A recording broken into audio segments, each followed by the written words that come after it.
soul friends, to our Facebook knowings. I wanted to thank you all for the brilliant questions that you've sent to us. And though, of course, I can't answer all of them, I wanted you to know that I do see them all. And I'm sending you great love and the most radiant light.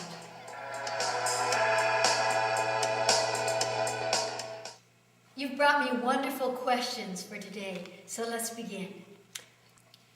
Chris, this is a great question from our friend Ana Gonzalez-Bila, and she asks, how can we best handle the amount of EMFs, chemicals, toxins in our environment for our children and ourselves? Does the amount of screen time rob us of our soulful empathy? We are all, no matter where we live, whether we're in the country or we're right in the city of Santa Fe, we are being bombarded by all of these kinds of vibrations that are destructive to our physical vehicle, to our emotional vehicles, and certainly to our spiritual perceptions that allow us to extend out from the self and include the outside world. So when we're being bombarded like that, we tend to shrink. In Chinese medicine, we would say that the Wei Qi energy, the energy that goes out and protects us, comes back inside us. And so we are very, very vulnerable. When we shrink, we cannot be ourselves. We cannot use the power of the purpose of our lives. And so it's very important to set your frequency always, day and night. And the exercise in consciousness that we teach at the Light Institute is drawing the white light, the radiant light from the cosmos down through the top of your head and extending it out through your solar plexus. It's simply a physiological law. When you radiate a high frequency from you, lower energies cannot come in. So when you're extending that energy, that expands your Wei Qi energy, you are not vulnerable to all of these energies. You can move in radiance, even in Los Alamos, where there are many, many different kinds of radiation that affect not only our body, but our psyche.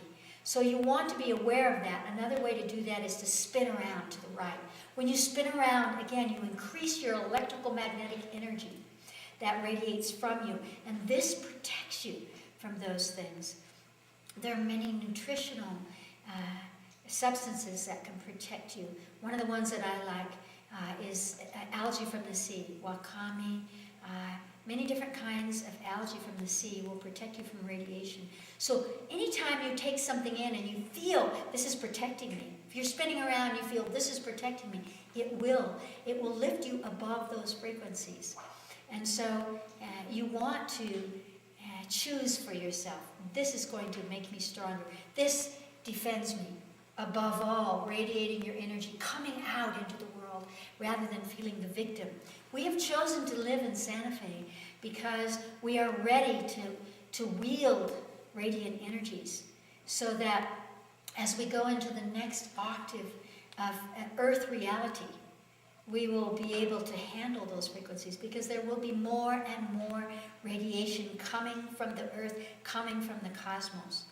Now that second part, Anna, about what happens when we watch a computer, we watch a television, is also important because the electromagnetic waves that are moving in these machines affect our psyche.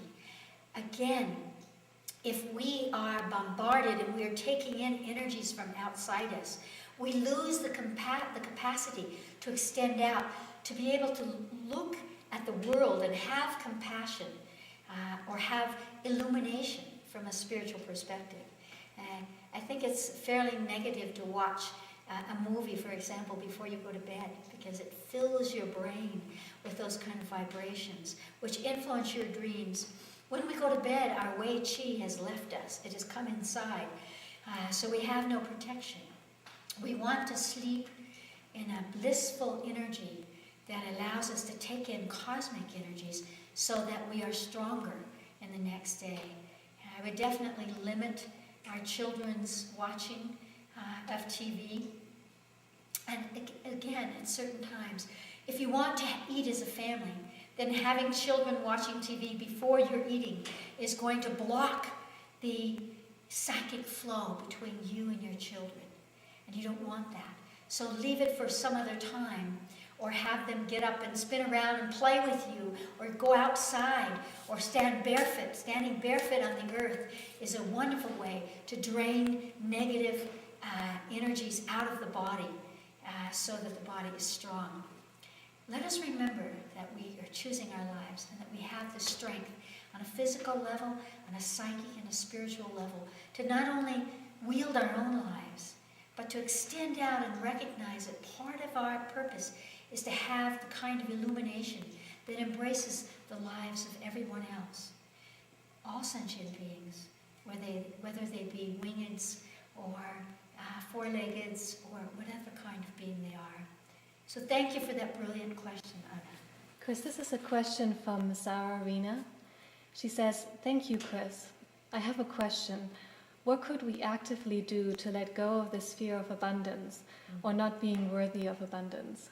That's a great question, Sararina, because I think almost everyone on this planet is struggling with that, whether they're wealthy or they're poor, because we have a psychogenetic collective imprint that says somehow wealth is dirty, somehow it has something in it that's separate from spiritual. We have all of those imprints from the Christian world, the Judeo-Christic world that says you should be like St. Francis. Oh, please, not today. You should be as wealthy as you possibly can.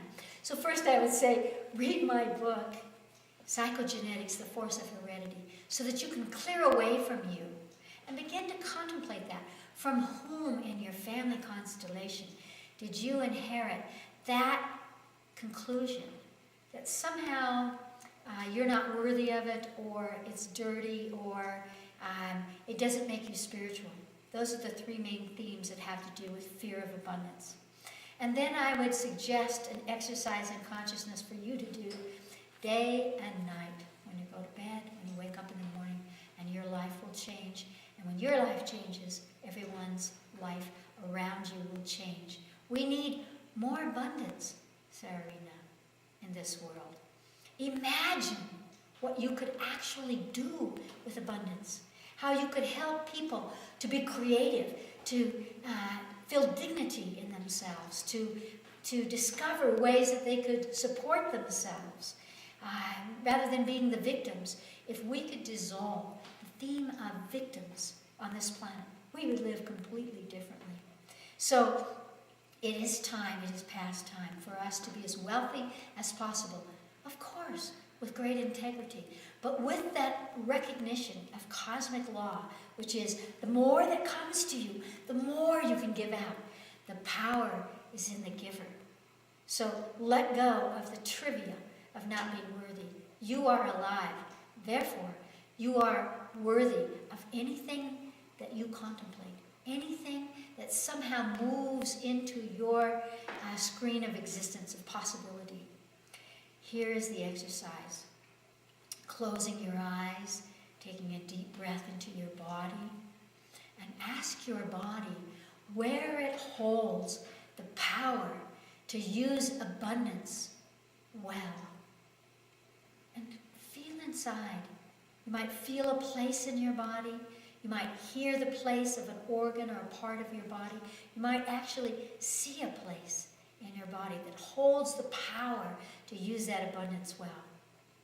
Wherever you get that nudge, wherever you get that sense to focus on, bring your awareness, your consciousness into that place in your body.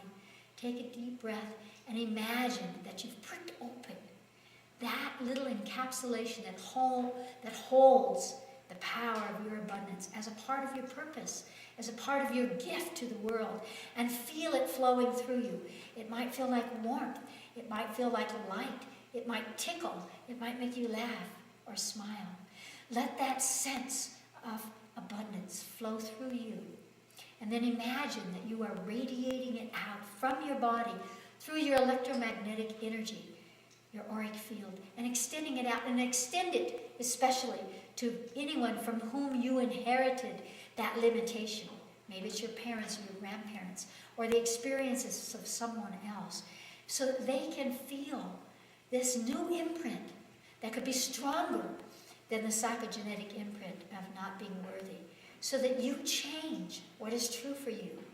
And by doing this exercise as many times as you can think of to do it, especially when you go to sleep at night and when you wake up in the morning, you're going to begin to bring to you opportunities of abundance.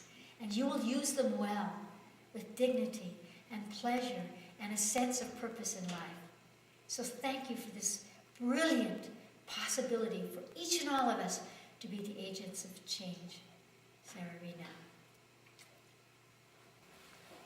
Chris, this is a question from Karen Grace Christie. And she says, Chris, what a wonderful gift.